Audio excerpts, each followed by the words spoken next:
I remember the first time they told us to draw in Terezin. It was a gray morning, the kind that looked the same no matter what month it was. The air inside the barracks was damp, filled with the smell of iron, unwashed clothes, and something sour that never seemed to fade.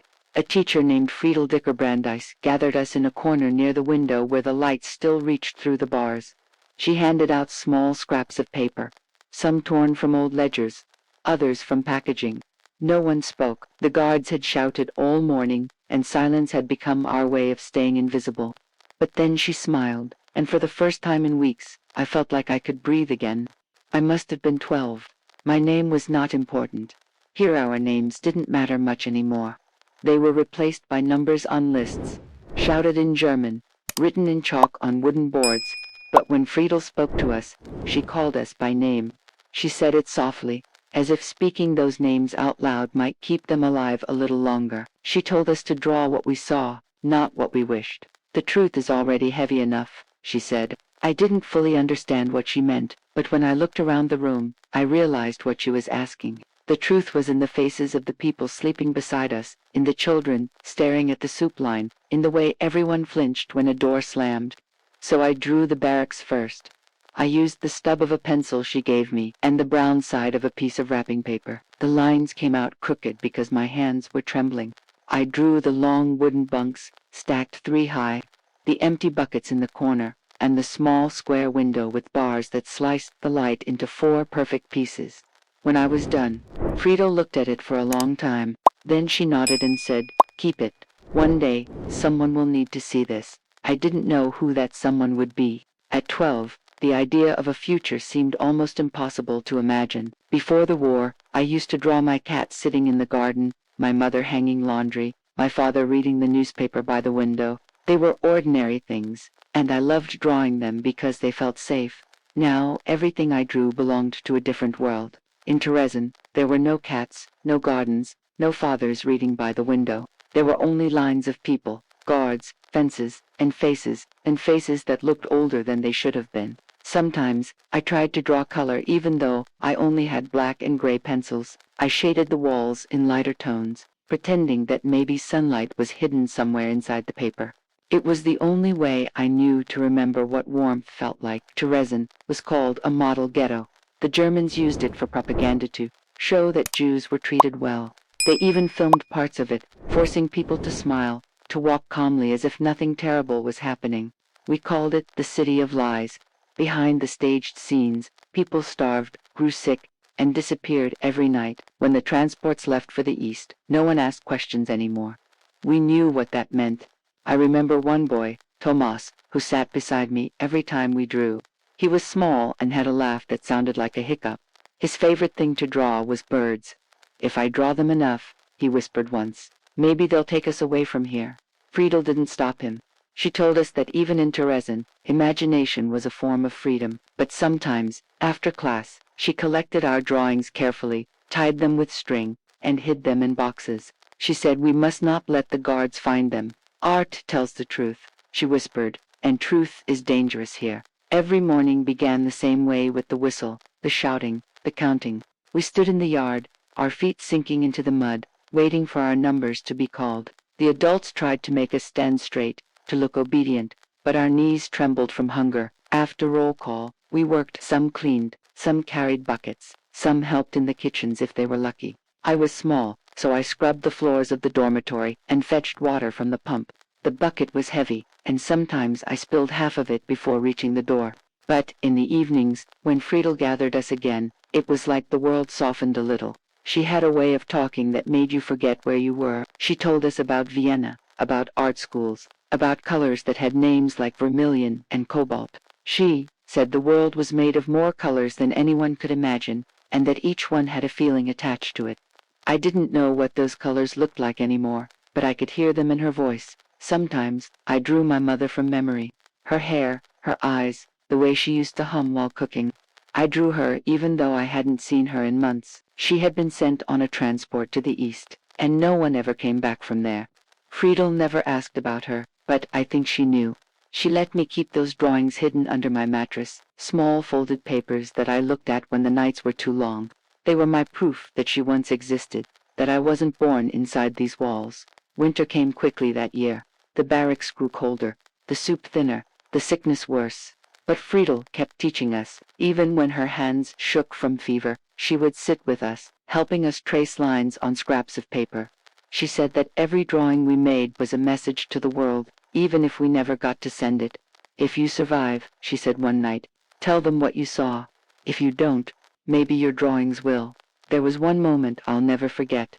It was during an inspection.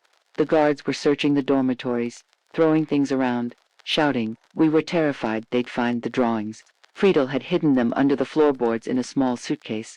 When the guards entered the classroom, she stood by the window, her face calm, her hands clasped. They shouted at her, asked questions, but she didn't move. Later, after they left, we found the suitcase untouched. She smiled at us and said, "See, even the truth knows how to hide when it must." Sometimes I wonder what gave her that strength. She was thin, pale, and looked older than her years, yet her eyes never lost their light. I think she knew we were watching her, learning from her, not just how to draw but how to keep something human inside us when everything else had been taken. By spring, rumors started spreading through the camp. People said the war was turning, that the Germans were losing. Others said it was only propaganda to keep us calm. The truth was impossible to know. Trains still came and left, and each one took more people away. When Tomas's name appeared on the next transport list, he gave me his last drawing, a bird with its wings spread wide, flying over a fence. He said, "Keep it safe. I'll draw more when I get back." He never did.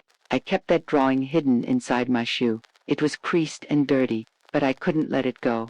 It became a kind of promise, a tiny piece of freedom folded into the only space that was truly mine. The days blurred after that.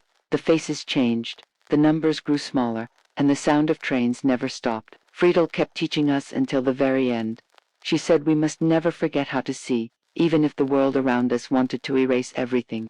One evening, she drew something herself for the first time that I could remember, a small picture of a house with open windows and trees in bloom. She said it was her home. Then she tore it carefully in half and gave one piece to me. "Keep it," she said. "When you draw this world back again." Not long after, she was gone. Her name was called during morning roll. She left with a suitcase, calm and silent, like she was going on a journey she already knew she wouldn't return from. None of us spoke. We just watched her walk toward the gate until she disappeared. The children who drew the war art from the Terezín Ghetto after that, the room felt emptier. We kept drawing, but it wasn't the same. Still, we did it because she had told us to. We drew the faces of those who had left, the places we missed, and sometimes things we imagined might still exist beyond the walls. It became our way of holding on to life, one pencil stroke at a time. One day, a storm rolled over the camp, and the rain leaked through the roof.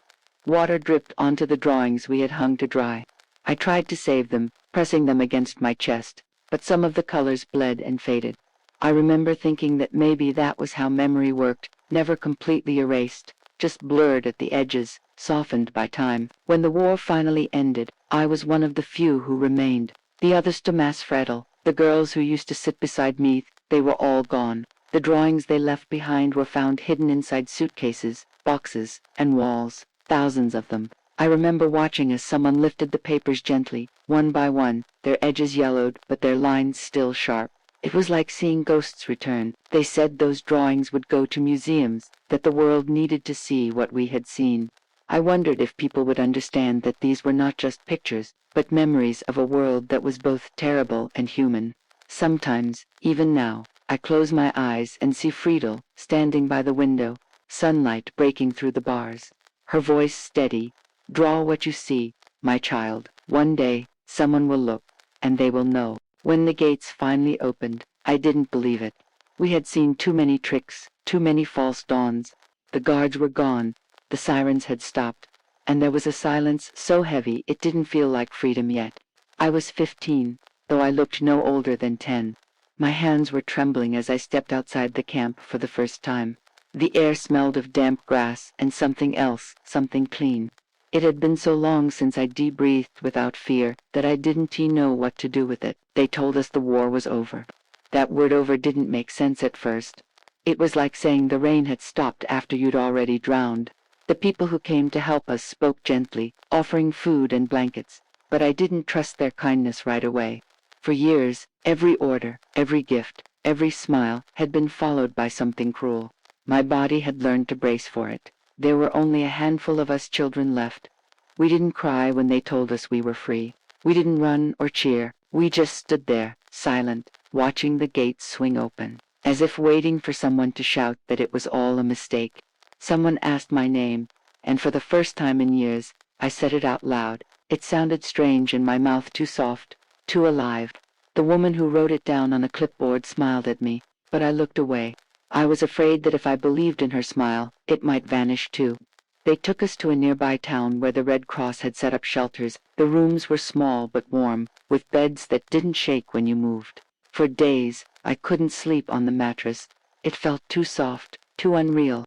I slept curled up on the floor, like in the barracks. My body didn't remember comfort. It only remembered survival. One morning, a man from Prague arrived. He spoke Czech, and when he said the word home, I felt something break inside me. He said they were taking us back to our country, to find what was left of our families. I didn't have the heart to tell him that I already knew the answer. When we reached Prague, the city looked beautiful and broken at the same time. Buildings still stood, but the people seemed like shadows. I wandered through the streets looking for my old house, the one with the blue shutters and the cherry tree in the yard. When I found it, strangers were living there. They looked at me with pity, then closed the door gently. I didn't blame them. I just stood there for a while, staring at the windows, wondering if any trace of us remained inside. I found work in an orphanage run by volunteers. They gave me paper, again real paper, clean and white, and a set of colored pencils. At first, I couldn't draw. Every time I tried, my hand froze. The memories were too loud. The smell of the camp, the faces of the children, Friedel's voice, they all came rushing back. For a long time, I just held the pencil without moving. Then one day, I drew a bird. Not Tomas's bird, not the one he'd given me before he left, but my own. It was perched on a wire, looking at something far away. The moment I finished it, I started to cry. It was the first time I'd cried since Terezin. The tears came not from sadness, but from relief, like something trapped inside me had finally found a way out. I began to draw again, quietly, every night. I drew the barracks, the faces, the suitcases, the trains, and the classroom with Friedel standing by the window. But I also drew the moments that had kept us alive, the laughter that still escaped sometimes, the songs whispered under blankets, the light that fell through cracks in the roof. I realized then that drawing wasn't just remembering. It was proof that we had lived. Years later, I learned that the drawings Friedel had hidden in the walls and suitcases had been found. More than 4,000 of them. They were discovered by people cleaning the ruins of Terezin, tiny papers, fragile and stained, but still intact. Each one carried the handwriting of a child, a line of color, a trace of life. When I saw them for the first time, displayed in glass cases at the Jewish Museum, I felt like I was walking among old friends. There was Tomas's bird, still flying. There was my own drawing of the barracks, the crooked lines still visible, the window with its 4 bars of light. I pressed my hand against the glass, as if touching it could bridge the years between who I had been and who I had become. People came from everywhere to see them, historians, teachers, students, strangers. I watched their faces as they looked at our work. Some cried, others whispered to each other. I wondered if they understood what these drawings really were. They weren't just art. They were testimonies. We didn't draw to be remembered as artists. We drew because we didn't want the truth to die with us. Over time, people began to tell our story. They called us the children of Terezin. They wrote books, made exhibitions, even films. Sometimes they used the word miracle, that our drawings survived when so many of us didn't. But I never thought of it as a miracle. Friedel had planned it. She knew that even if we were erased, our drawings would speak for us. And they did. I was invited once to speak at a museum in Vienna. I stood before a room filled with people, lights shining on my face, and I could barely begin. It felt strange to speak about something that had once been my silence. I told them about Friedel, about how she had taught us to see the world even when there was nothing left to see. I told them about Tomas and his birds, about the rain that blurred our drawings, about the moment we first believed the war might end. When I finished, the room was quiet. Then someone began to clap. Afterward, a young girl approached me. She was about the same age I had been in Terezin. She held a small notebook filled with sketches, flowers, faces, a cat.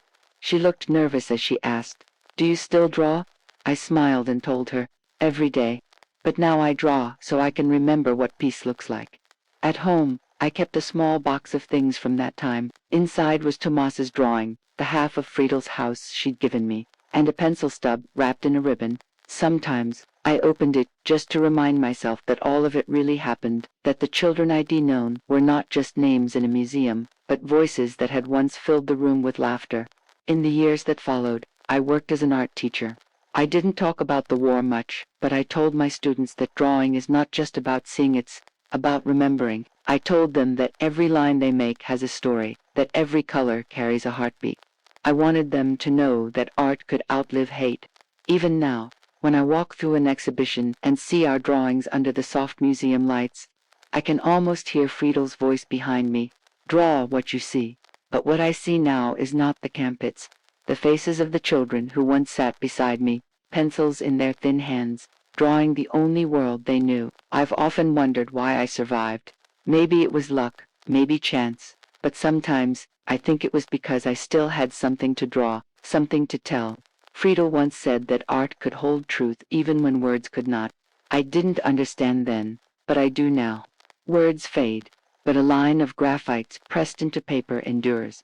When I close my eyes, I still see that classroom, the barred window, the smell of damp paper, the faint hum of voices. I see Friedel moving between us, her hands trembling slightly as she adjusts a line or straightens a page. I see Tomas grinning as he adds wings to another bird. I see the hope that no one could fully take away. The children who drew the war, art from the Terezín Ghetto. There was one drawing I never finished. It was supposed to be of the sky above Terezin. I wanted to fill it with color, but I never had the right pencil for it. Years later, when I had every color imaginable, I finally went back to it.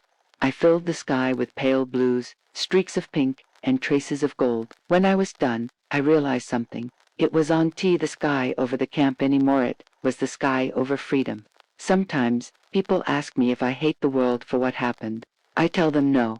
Hate is heavy, and I've carried enough weight in my life. What I carry now are memories fragile, but light enough to keep me moving. There are moments, in the quiet of the evening, when I take out that half of Friedel's drawing, the one with the open window and the tree in bloom. I place it on the table and imagine her finishing the other half somewhere beyond time, somewhere peaceful. I imagine Tomas's bird flying toward it, and for a moment, everything feels whole again. The war took away my childhood, but it didn't take away my ability to see beauty. It just changed what beauty meant.